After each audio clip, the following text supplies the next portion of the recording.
Chapter 31. Ali. Ali ripped the hospital door open, grabbing the first person he saw. "The Banu Nahida! Where is she?" A bloodied Parimal started, nearly dropping a tray of supplies. Ali quickly let him go. Parimal's expression was grave. "In the main chamber. She's unharmed, but it's bad, Prince. Many are dead." That Ali knew. He and Muntadir had rushed to the procession, but the streets had been in turmoil, and they'd finally arrived to learn Nahri was already back at the hospital treating victims.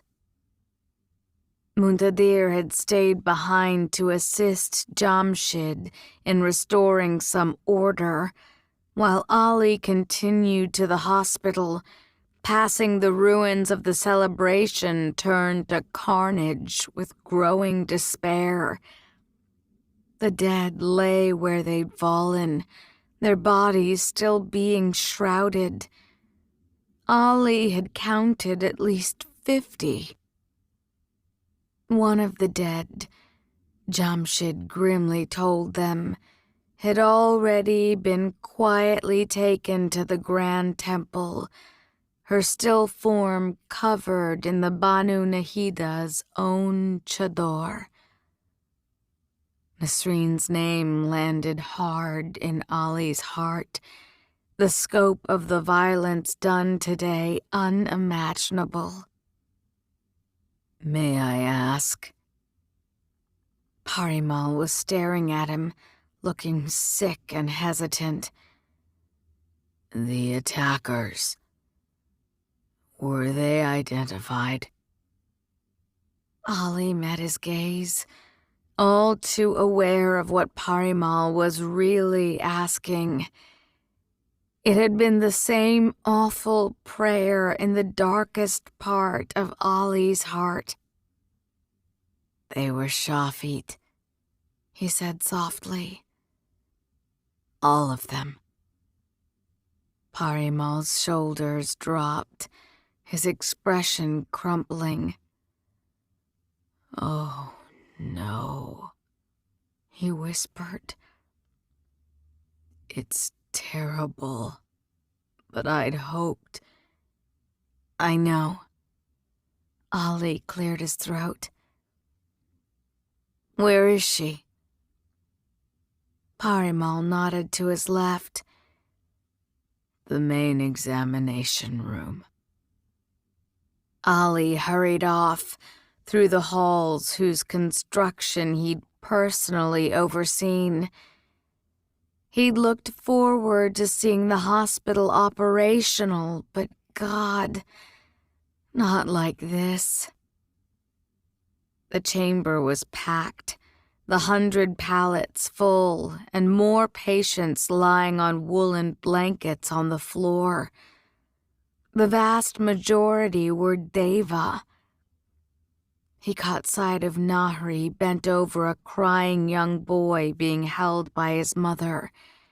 She had a pair of forceps in her hands and seemed to be removing bits of wooden shrapnel from his skin. He watched her set aside the forceps and touched the little boy's face before pushing slowly to her feet, exhaustion in every line of her body. She turned around.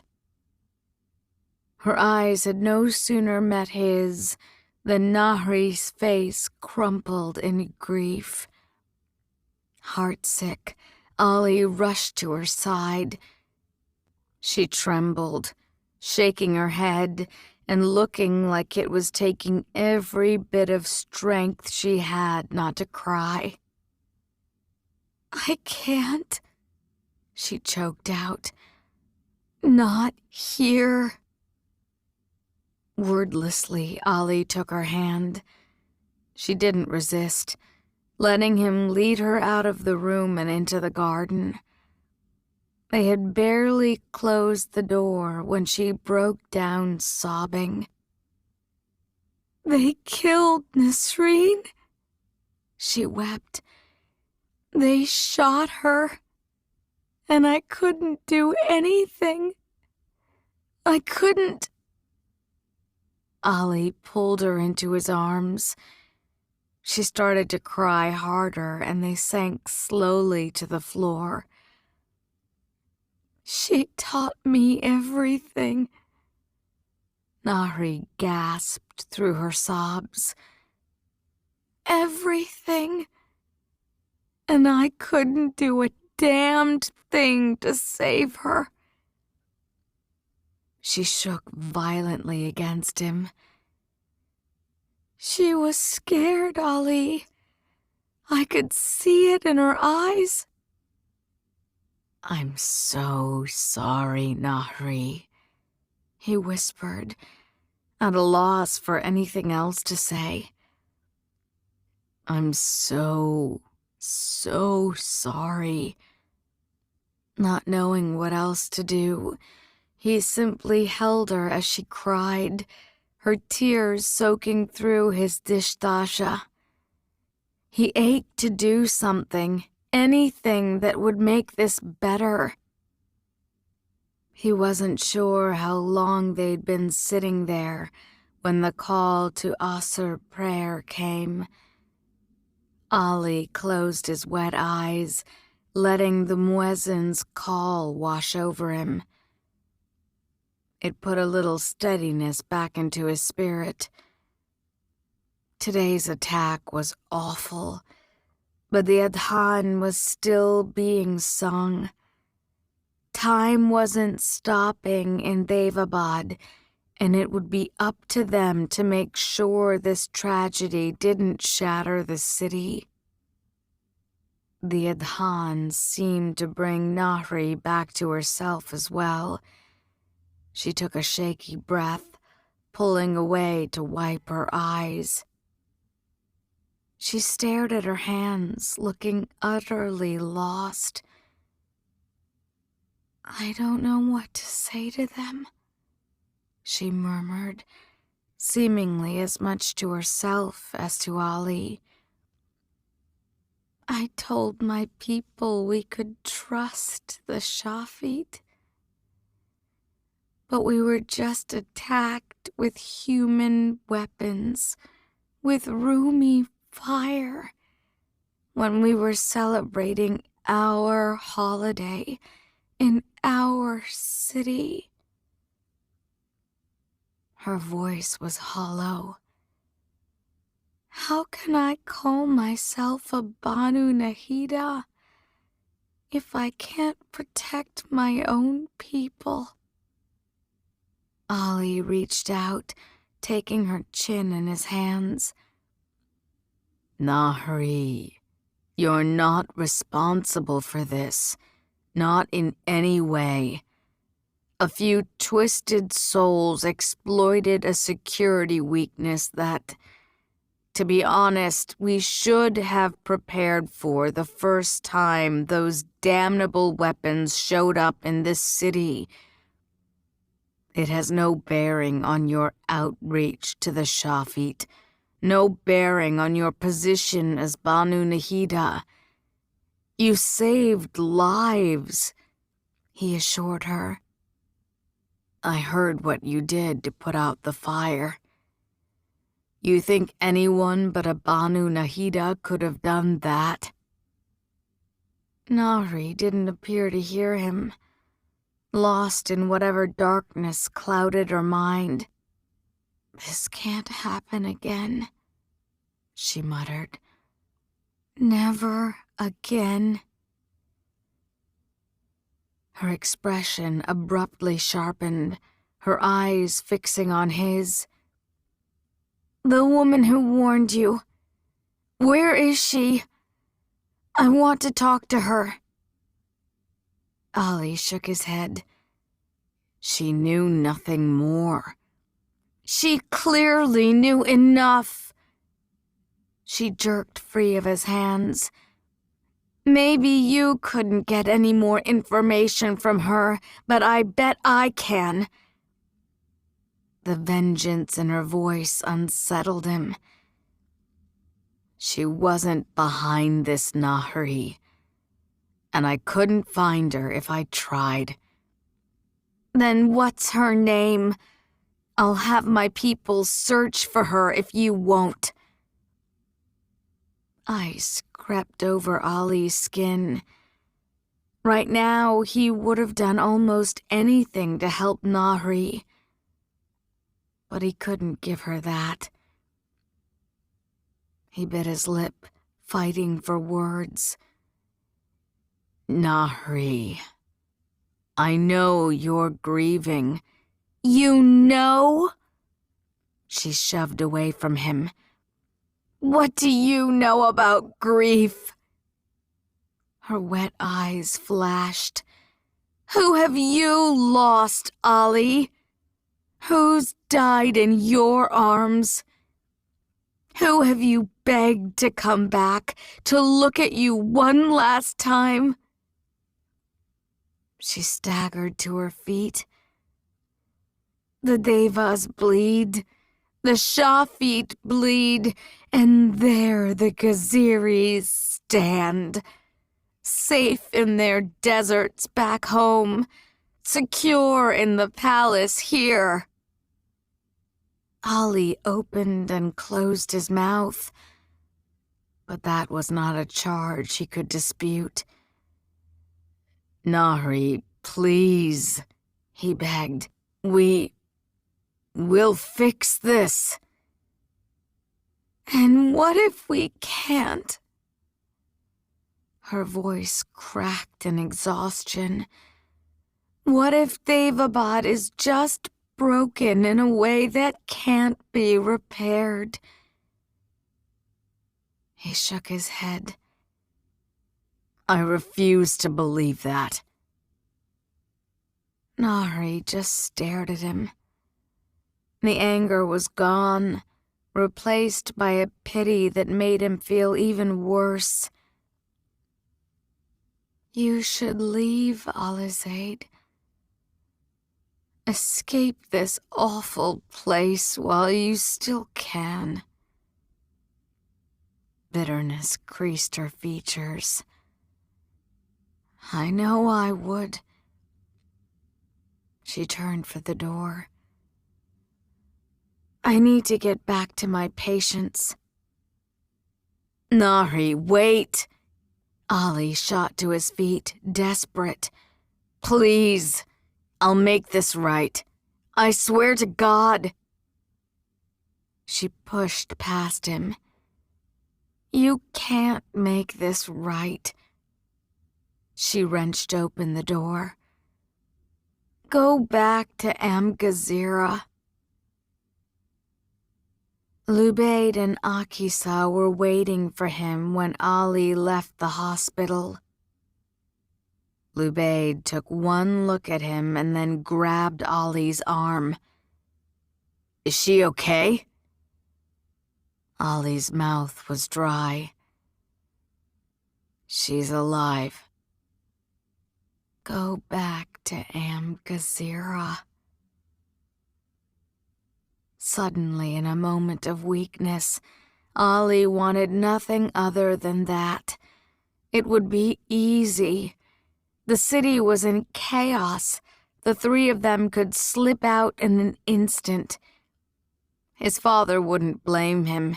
He had told Ali to leave and would probably be quietly relieved he didn't have to force his son to obey his wishes. Ali could be back in Burnabad in weeks, away from Daevabad and its constant bloody heartache. He rubbed his eyes. Ahead, the sight of the Shafit camp caught his eye. It had been rebuilt, expanded after the attack, and was bustling now with tense workers streaming into and out of the hospital. Sick fear crept into his heart. The Devas had attacked this place before, killing a score for the death of a single man. What would they do to the Shafit for the destruction wrought today? They could go to war. It was his father's constant concern, Ali knew. The Devas and the Shafit made up the majority of Daevabad, thoroughly outnumbering the rest of the Jinn, and the royal guard might not be able to stop them. Ghassan might not even be inclined to let them try and stop them. Ali knew their world's cold calculus.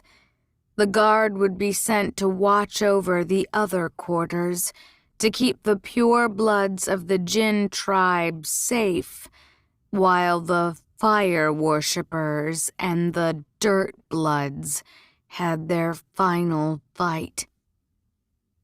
But his first instinct will be to stop this, to brutally stamp out anything that might escalate. The door opened again, Subha stepping out to join them. The doctor took a deep breath. I didn't think I'd ever see worse than the attack on the camp, she confessed by way of greeting. I can't imagine the demons who planned such a thing. To attack a parade full of children. They were children themselves only a few years ago. Ali knew in his heart this traced back to the Tanzim. The few twisted souls who'd watched their sheikh murdered, their orphanage burned, and then their adopted brothers and sisters die on Daevabad's lake. Just as Sister Fatumai had said. I think we've got the survivors out of danger for now, Subha continued, her expression heavy. I wish I'd been there, she said softly. Lady Nasreen, I probably could have gotten the bullet out.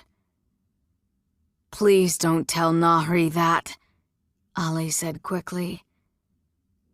Subha shook her head. I can tell you it's already on her mind.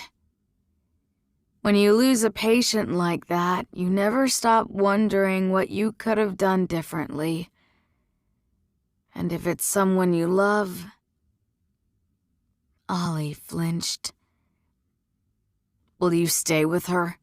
He asked. With Nahri? Where are you headed? He hesitated, trying to think. The Citadel, he finally decided. He wasn't welcome at the hospital and didn't trust his father not to lock him up if he returned to the palace. I want to see what we can do to keep people from each other's throats while we figure out who's responsible for this. Akisa narrowed her eyes. Are you allowed at the Citadel? Ali took a deep breath. I think we're about to learn exactly how popular I am with the Royal Guard.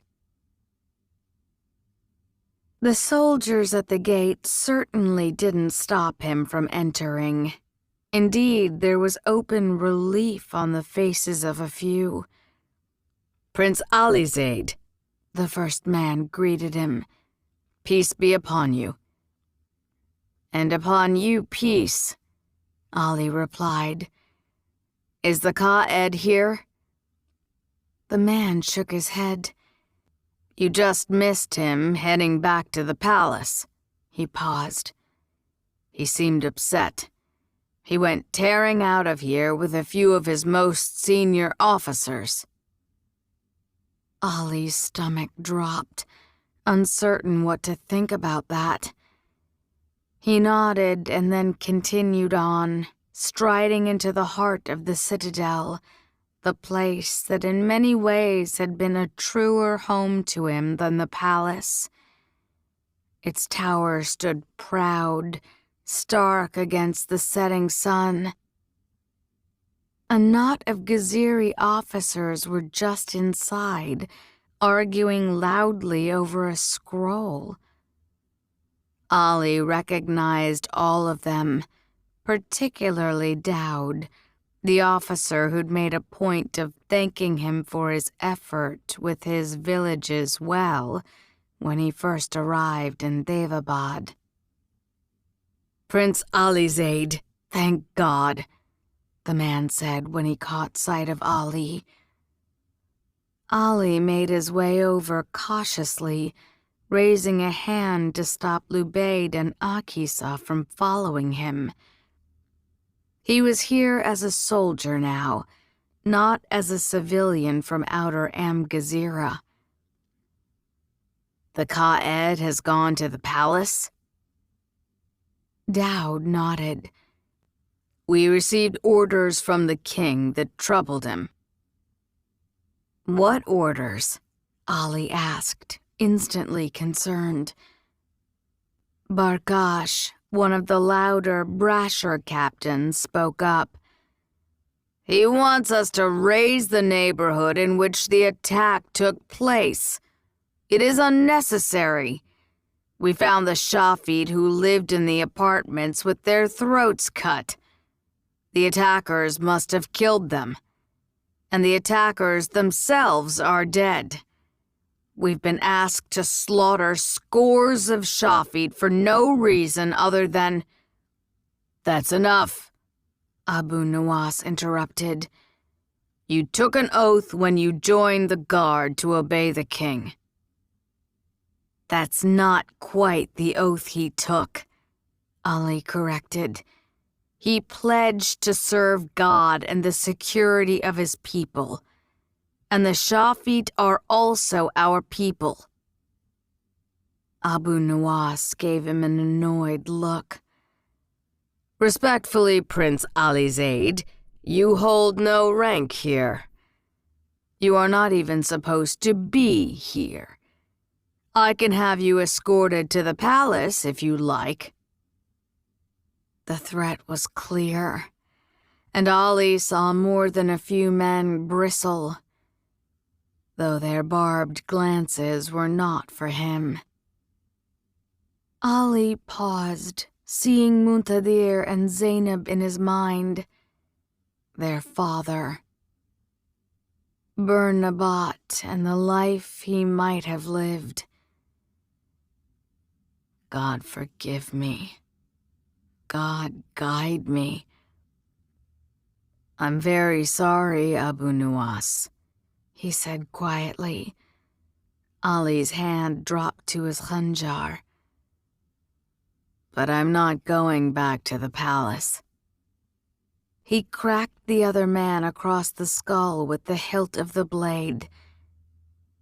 Abu Nuwas fell unconscious to the dust. Two of the officers immediately went for their Zulfikars, but they were outnumbered. The remaining officers and several infantrymen lunging forward and restraining them. "Please make sure he's all right," Ali continued, keeping his voice calm.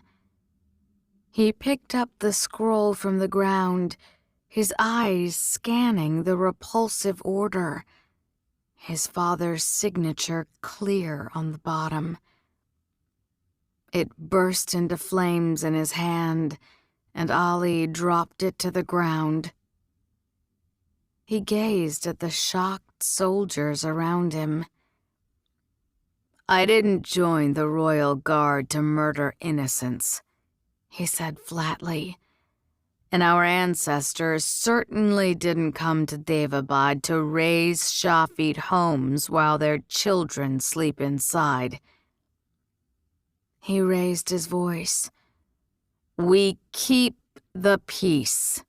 Understand? That's all that's happening right now. There was a moment of hesitation among the men. Ollie's heart raced.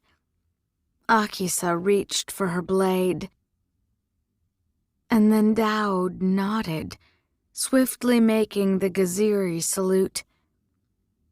"Your prince has issued a command," he declared. "Draw up." The soldiers in the courtyard, slowly at first and then moving at the speed with which they would have obeyed Wajed, took their places. Daud bowed. "What would you have us do?" "We need to secure the Shafit district. I won't have anyone seeking vengeance tonight. The gates to the Medan will need to be closed and fortified, fast. I'll need to send a message to the king. And to my siblings," he added silently, praying he'd made more headway than he thought while arguing with them in the closet. "What about the Gaziri quarter?" Daud asked. "There are no gates separating us from the Shafit." "I know." Ali took a deep breath, considering his options, and suddenly wishing he'd done a bit more scheming with Zainab. He fidgeted with the prayer beads around his wrist. Whose support could he count on? His fingers stilled on the beads. "I need you to get me every Gaziri muezzin you can find."